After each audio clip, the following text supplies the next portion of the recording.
When I started reading SpinTrap, The Lonely City by Rick Root, I was prepared for the worst. Was it because there's an odd concept behind the story? No, the concept's great. Was it because the ebook and all of Rick's other books are currently free to download on his website? No, some of the best things in life are free or can be free if you're crafty enough about it. I was prepared for the worst because the author himself assured me I wouldn't make it 3 chapters in before I quit reading, and I was half expecting that to be the case, but it wasn't. Not even close. If anything, I couldn't stop reading. Yes, finally, after a bit of a rough patch, I get to deliver a mostly positive indie review.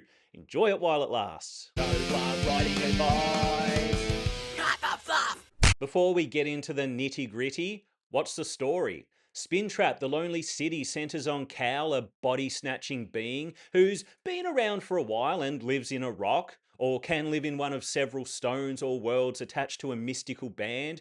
He's pulled out of his current homestone into the outer world, essentially our world, or more accurately, London in present time, and he gets a bunch of problems tossed at him which he's expected to deal with. Ah, did I mention to exist in the outer world, he needs to hijack a generally unwilling human host? Yeah, not exactly a heroic act. Full disclosure, I read SpinTrap before I created my rating system, so I wasn't reading with the criteria in mind, but this is the first script I've written with the criteria in mind. So, what does that mean? I don't necessarily have all the notes I'd prefer to have to determine my ratings. Look, some might be off by half a star, but for the first time ever, the review should have some logic and structure to it. Hopefully. Let's see if I'm capable of that. Let's start with world building, which I give a solid 4 out of 5. Firstly, everything about the magic, the band, the worlds, the body snatching system feels fresh. Riders, as these shameless life hijackers call themselves, have different techniques they can use to control and trick their hosts. Some are even based on subtlety, so the host doesn't know they're possessed. It's super creepy when you think about it. Certain conditions, like the death of a host, can cause a rendering, essentially sending the rider back to the band. Different characters have different strengths and different approaches to riding their hosts, and some skills relate to the stone or the world they're from. I won't go into too much detail, but everything about this system is super creative. There's even a fresh spin on vampires, and auras come into the equation, and manipulating hosts in their dreams. Really, it is a bunch of familiar concepts, but remodeled, given a fresh coat of paint, and smashed together in a way that works well and feels original. A word of warning, you won't be spoon fed world building information, at least not immediately. Most of it's rationed out over time, which is nice. I enjoy not having world building info rammed down my throat, but sometimes you'll have no idea what a character's talking about. They'll just throw out some facts about whatever, dragons, I don't know, and you've just sort of got to go along with it. I don't mind the under explaining, the mystery behind the different worlds and the band itself. I mean, the characters in the book don't even know what the band is, so it makes sense that they can't tell us. With that said, by the end of the story, some of the world building feels incomplete, like a little too much is held back, mainly around the band worlds and their inhabitants and the band itself. The ending makes it seem like we need more to understand the implications. It does seem like some world building gaps will get filled in the next book, but because the story ends so abruptly, oh yeah, there's a storytelling critique sneaking in early.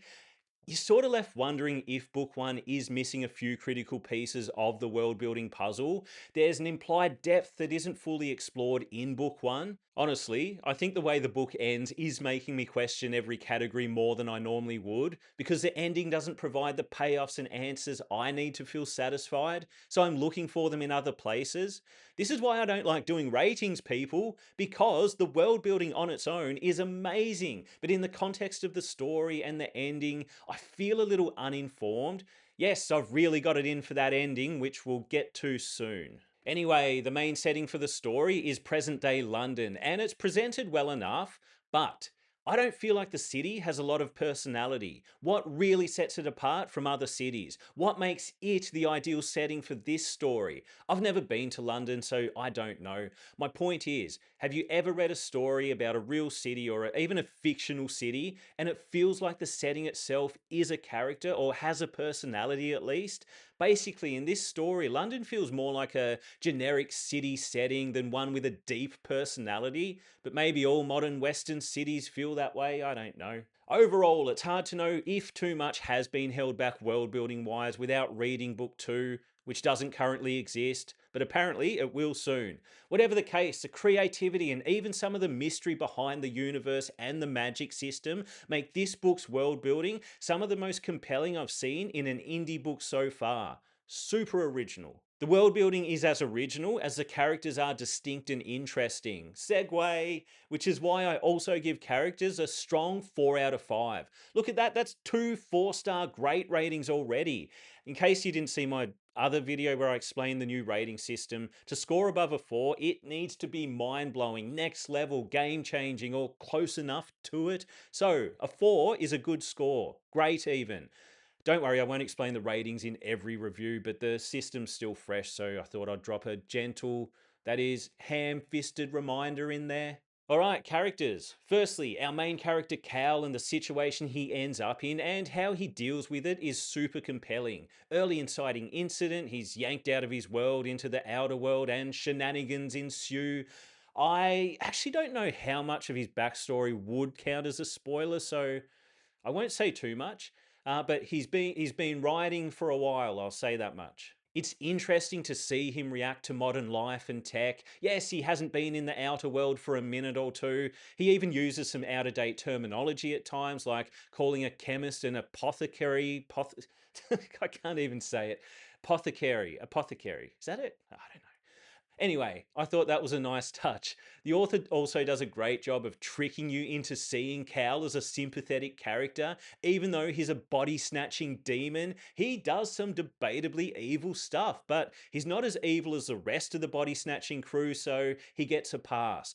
Yeah, that lot make Cal look like a body snatching Gandhi. Every relevant character in the story is distinct and memorable. There's a realness and a grittiness to them. Cal's host, Sam, ends up becoming a critical part of the cast, perhaps the most critical, and without giving too much away, seeing their possessor host relationship develop is fascinating and a part of the reason you can kind of get behind Cal as a protagonist. He does take a very human approach to possessing people against their will and ruining their lives. Most of the characters are compelling, well constructed, and deep, and their micro motivations add to their depth and characterization.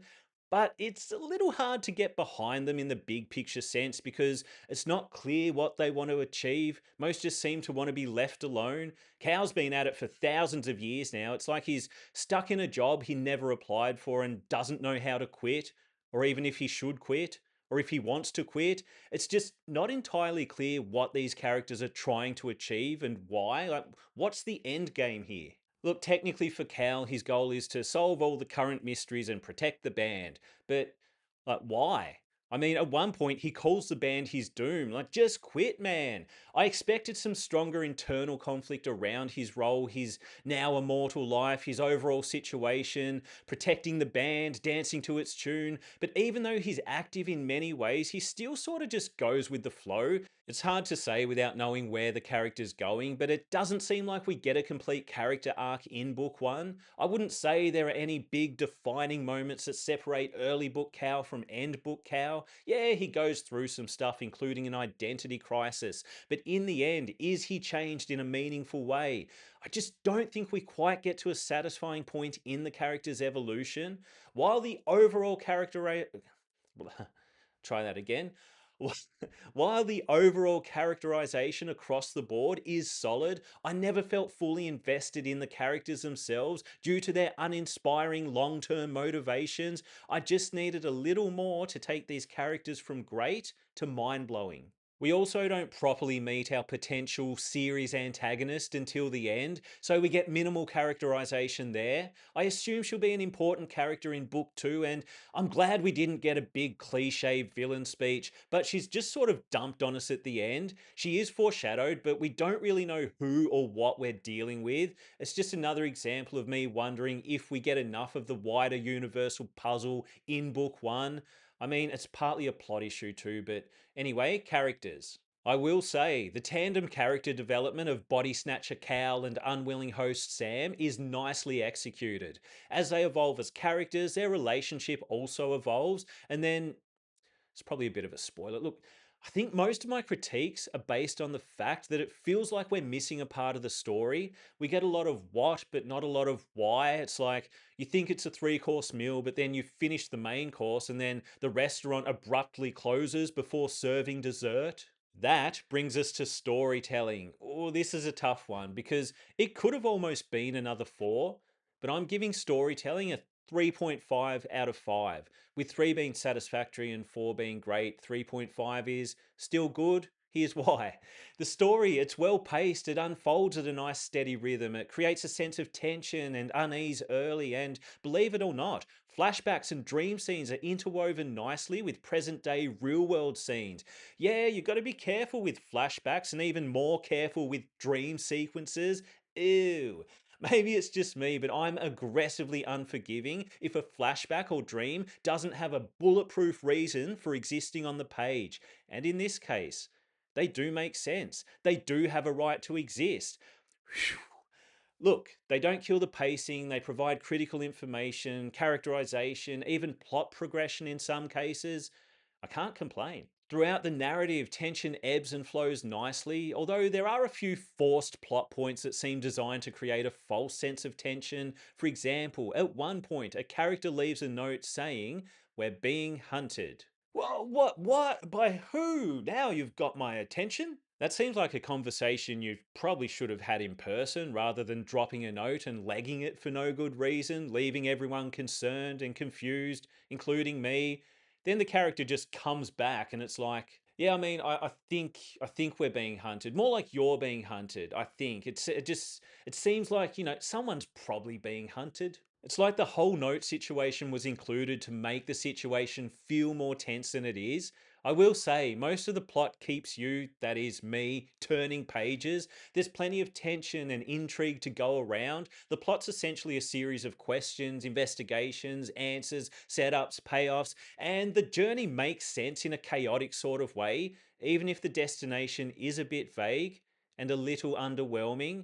The pinball machine mystery box plot works for this story, but if you take such a chaotic approach, there better be some monumental payoffs at the end. I've already hinted, maybe over hinted at my biggest storytelling critique, but how can you end it like that? It does set up book two, but before you set up book two, you should probably finish book one. It does feel like we got kicked out of the restaurant right before dessert. I've noticed a lot of indie books seem to end like a mid season finale rather than a season finale. They conclude with loose ends flapping about in the wind, payoffs undelivered like a pinched Uber Eats meal, and they often end in the middle of a tense, unresolved situation. Yes, it feels like we're missing the dessert end of the story banquet. I'm going to make a video on endings at some point, so for now, let's just leave it at that. Oh, here we go. If there's anything that blew me away more than the unique world building, it's the writing. Full disclosure, when I read this book, I wasn't paying deliberate attention to the writing because the rating system didn't exist. But usually, if I write notes about the prose, they're negative. In the case of this book, I had a bunch of positive notes about the prose. That rarely happens. I seem to be losing my voice, so I've gone and got a nice hot cup of tea. Oh, yes, I see that you know your judo well. Anyway, back to the review. Now, I've been highly critical of authors who use over the top, flowery, borderline nonsensical, no, I take that back, aggressively nonsensical prose to get their point across, or in many cases, ensure no one ever knows what the point is. Straight up, SpinTrap, The Lonely City, uses figurative language in an economical, resourceful, and tasteful way. It's subtle enough that it doesn't get in the way of the story, it actually enhances it, believe it or not. But it's noticeable enough that I had to stop several times to say, wish I could write like that. So I'm giving the writing a borderline mind-blowing 4.5 out of 5. The prose is some of the most subtly artful I've read recently. The word choices add an extra layer to the descriptions, even when describing the most mundane things like, I don't know, the sky. Alright, here's a line I pulled from the book. You could say, the sun is setting. Or you could say, above me arches a lavender sky, already beginning to bruise towards the purples and aubergines of sleep. Simple, evocative, sensical. Throughout the story, I was totally engaged with the writing. But prose doesn't need to be poetic or filled with figurative language to be engaging. It just needs to flow well and have flavour. And in SpinTrap, it does. Oh, but I do have some complaints about the writing, which prevent this rating from being a solid 5. For example, the dialogue doesn't always deliver, it just comes across as a little clunky, a little awkward in some places. Very rarely, just occasionally. I mean, overall, I'd still give the dialogue a solid rating. It's nicely stylized in many cases, and characters do have distinct voices, but a few lines stopped me in my tracks for the wrong reasons. This is probably more of a plot hole than a dialogue issue, but look, I can't have this review be perfectly structured now, can I? But so occasionally characters make odd statements like, I take it we're still in London, when meeting someone in one of the last places they met them in London. I also got derailed early when Cal walks into the same location in London, actually. Why do all the confusing parts seem to happen here? Anyway, you don't know anything about the body snatching system yet, and Cal walks into the pub and narrates, I blank my host and order myself a pint. Now, blanking is a tactic writers can use to essentially take control of their hosts. I didn't know this yet, so I spent way too long trying to figure out what blanking meant in this context and why Cal was doing it to, I assumed, the host of the establishment. You know, hospitality venues often have hosts. I thought, oh, well, he didn't want to deal with the host and just went straight to the bar. Okay, weird way to word that. I'm mainly mentioning this because it made me laugh once I realised what blanking is and which host he's referring to, but it was, in my opinion, the wrong place to mention blanking and hosts for the first time. Almost the worst possible place, or the best if your goal is to cause maximum confusion. Alright, last writing critique. There is an out of place info dump at a certain point, which is super informative, I'll give it that. It's about the different techniques writers use on their hosts. But most other world building info is served in such tiny morsels that, in comparison, this dump feels like having your face slammed into a birthday cake. Oh, there's that dessert we were waiting for. Not exactly what I ordered, but look, there's some other nitpicky stuff I won't get into. But overall, like I said, I wish I could write like that. Straight up, for my overall enjoyment, I give this book a 4.5 out of 5. Another one, can you believe it? SpinTrap The Lonely City is gritty, real, creative, and it explores some compelling questions around identity. I mean, the main character shares a body with someone else and has shared many bodies with many other people. When you do that, you risk losing your sense of self. And then we've got our cast of mostly terrible people. They're technically a bunch of villains. These aren't good people, but in practice and on paper, they work for the story and they make the story work. They also manage to make immortality seem not so glamorous. Yeah, a word of warning. Because writers essentially psychically kidnap people, there are some confronting moments. It gets a little dark, which suits the tone of the story. Just don't expect a warm and cozy adventure. It ain't that. Okay, so while I wasn't satisfied with the ending, where's my dessert? Leading up to that point, I struggled to put the book down. It's well written, memorable, original, all the things a published novel should be. Even though I didn't feel overly invested in the characters, I enjoyed seeing them interact with the modern world and navigate all their little problems, the big ones too. So, if my math is correct, that leaves us with a final score of 4.1 out of 5. Always check my math just in case, but if I'm right, that's the first novel to not only achieve a 4, but also to surpass it, pushing a fraction beyond greatness. Woo! Look, I'm just happy I got to dish out mostly praise for a submission. Finally, it's been a while, or it feels that way. Are we about to hit a winning streak? I mean, there are some promising books coming up. There are also some questionable ones, so I don't know, tune in. If you enjoyed this video, hit subscribe. If you didn't enjoy this video, hit subscribe anyway and hate watch my content. That's always fun.